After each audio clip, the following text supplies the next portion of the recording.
I'd love to introduce you all to Jennifer Wright, a lovely, lovely person that I actually met only a few weeks ago. I wish I'd known you for a lot much longer, but I think we've got a lot of catching up to do. So Jennifer, just to give you a little bit of a background, has worked in many aspects of design, if I can remember rightly, Majid Al Futtaim, and now she's Director of Research at Deloitte for Asia and South Pacific. Is that correct? Asia Pacific. Asia Pacific.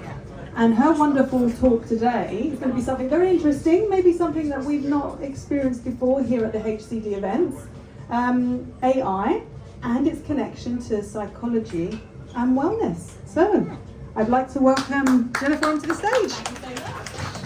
Thank you. Thanks for trusting me. Hello, everyone. So yes, my name's Jennifer Wright. I used to work in Dubai a few years ago. There's a couple of people here who I used to work with. Hello. And my experience is fairly varied. So I'll give you a quick whistle-stop tour if I go the right way. So why should you listen to me today? Critically, and that is an AI-generated photo, full disclosure, as if you couldn't tell.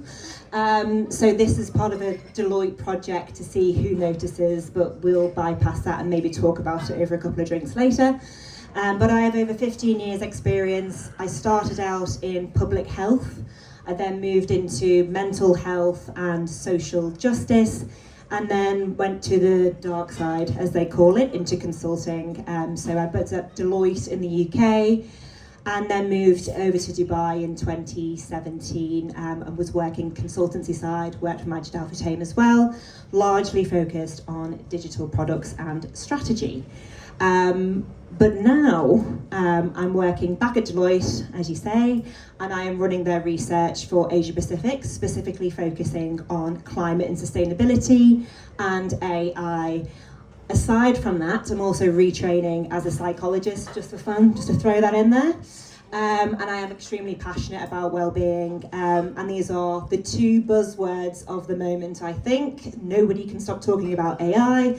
Nobody can stop talking about wellbeing. But just to level set, again, go the right way. When I'm speaking about AI, we're not just talking about generative AI.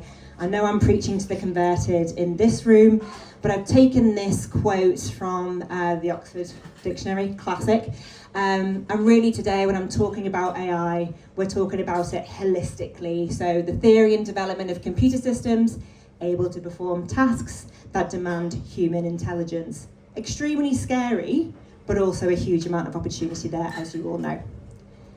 And when we're defining well-being, we're not just talking about work-life balance, although that's incredibly important. We're not just talking about yoga or green juices or however marketing people are talking about well-being. We're talking about it holistically again. And this is a quote that is the most referenced academic quote from 2012. And it is basically focused on it being understood as how people feel and how they function both on a personal and social level, and how they evaluate their lives as a whole. So really considering the person as a whole, human-centered everything, which again for this group is very important. Now this is a quote that you may well have seen. I love it. Because really this answers what AI could potentially do for us. So this person, Joanna Macy-Juska, who is an acclaimed author, she basically said, I want AI to do my laundry and dishes, and I want to do the creative stuff. I want to do the art.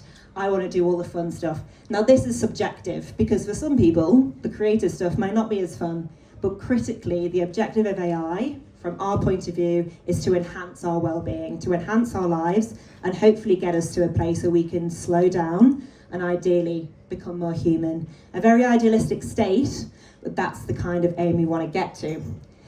Now, this is very much a plug for my research that we launched 2 weeks ago, not gonna lie. But we did a survey of over 11,000 young people across Asia Pacific, and we found that generative AI is already transforming work culture. So we calculated through some very rigorous research that per week, users of AI are saving approximately 6.3 hours. And we equated that to mean 11 billion hours per week in the Asia Pacific region. Sadly, that doesn't include the Middle East, but just from this, What does that mean? That is a massive opportunity for well-being, for the future of the human race, etc. Again, idealistic, but we'll bring it back down to earth in a moment. Additionally, in terms of what Gen AI makes the workplace like, what we found was that users are generally feeling that they are happy to use the technology. Again, this is just in Asia Pacific, and they feel better equipped to actually support their teams and work more closely as part of a community. So it's kind of flipped the narrative a little bit and allowing us to be more community focused and collaborating more effectively. What I loved was that the nature of my work or study has improved. So there's a massive number of 51% who agreed with that. Overarching is 81% who agreed or strongly agreed that they actually were enjoying what they were doing more when they were using AI. So again, what does this mean for us? How can we actually capitalize on it to improve our well-being going forward? This is a video that I was going to play, but it was too complicated, okay? But this is a healthcare AI. It's the first human AI piece that's been incorporated, and she is called Anna, and she has been regulated by the EU Commission. She's also regulated by the Community for Obstetricians and Gynecologists, and this really shows the best of product design in my eyes, because it's allowing over 2 billion women to access free healthcare. So according to what I found from research, this has a 95% congruence rate that is akin to a doctor's decision-making process. And it's also based on 280,000 research articles that are clinically approved. So all of this data is going into this AI model, allowing women all over the world to close the health gap, to allow people to access healthcare for free, and it's built in a way as though you were talking to your doctor. She is empathetic, she answers your needs, and she also speaks 63 different languages. This is incredibly powerful and hugely inspirational in terms of what we could be doing from a product perspective from AI. Very inspirational, but just to bring it back down to earth, there's a lot of research going into how we need to monitor this. So I'm a research nerd, as you may have gathered. I love facts, I love evidence. There was a report last year done by the University of Georgia, which was a cross-cultural study, and it pulled in researchers from Taiwan, Malaysia, Indonesia, and the US, and really focused on what AI was doing when it was part of your day-to-day. So there was a 3-week study across all of these cultures, all very consistent, and what it basically found, hello Mr. Fly, is that loneliness, insomnia is linked to work with AI systems. So basically, especially in Taiwan, there was a real issue with those who were working with robots on a daily basis and AI on a daily basis, not actually having any conversations with humans and going into a depressive state. So the call out here is, when we're creating AI systems, how are we doing it? Who's regulating it and why? So critically, what I wanted to call out was the fact that as humans, we need to remember we're humans, that we have needs, and that we need to really pull together when we're designing these systems.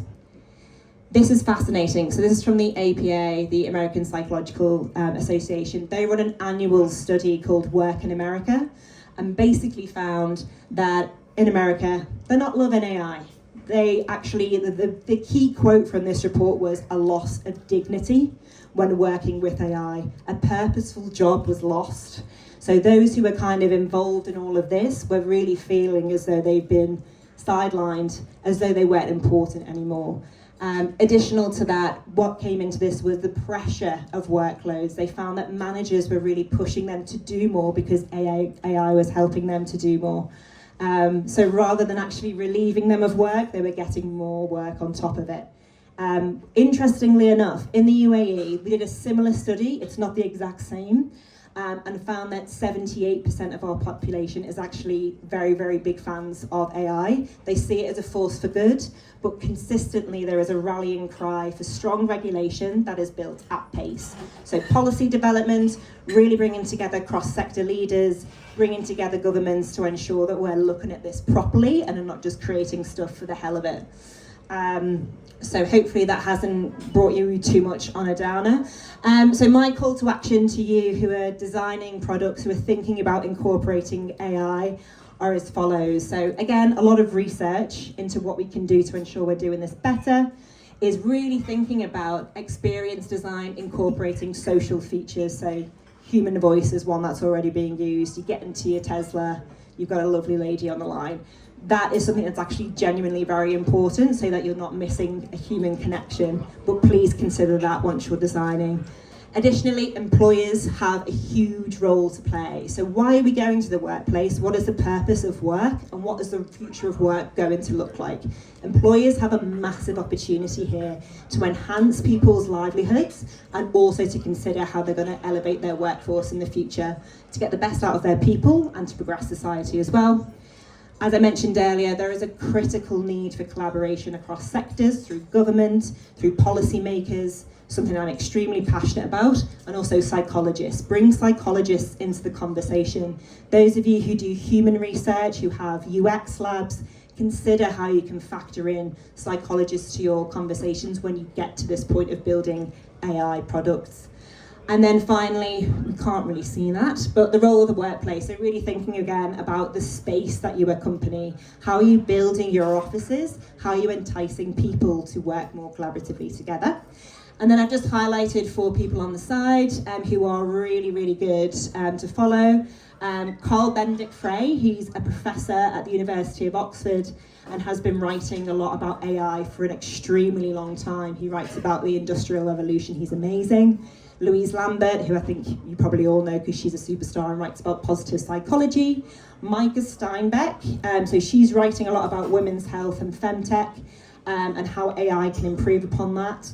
And then finally, Jen Fisher, selfish plug, not me, but my boss at Deloitte. She writes about human sustainability and is a great person to kind of learn from.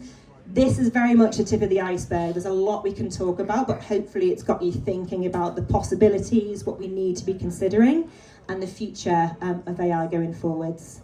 Take a breath, enjoy. Thanks, everyone.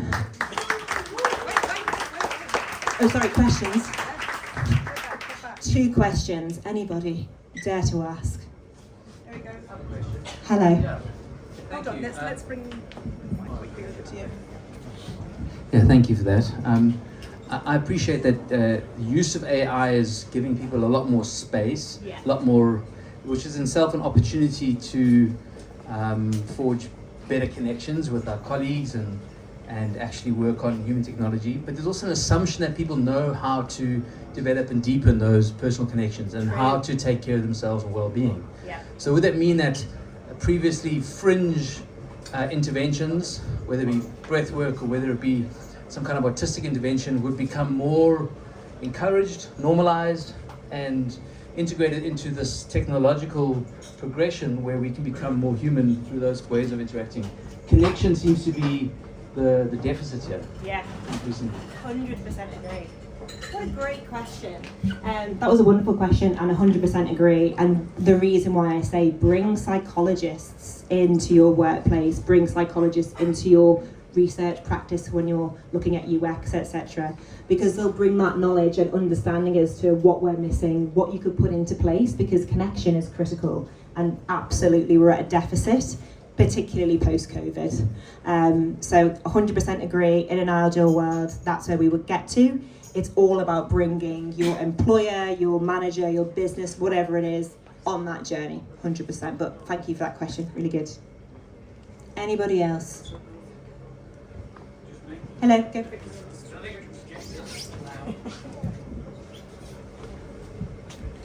As a psychologist, how do you collaborate with people from, with people from the other behavioural sciences? How do I mean, this is to be seen, yeah. Because, I mean, you mentioned a lot about psychology, there's the other behavioural sciences which need to... Yeah, completely agree. I think there is a definite need for sociology, all of those kind of sciences to be brought in, etc., all of behavioural pieces. As I say, I'm in training at the moment on the side. Weekends are fun right now. But definitely need to bring in that kind of holistic thinking, because it's definitely not happening right now, and that's a massive opportunity, and definitely when it comes to human-centred design as well. So not a great answer to your question, but hopefully an aspirational one. Thanks. I think that's all. Yeah. Thank you so much.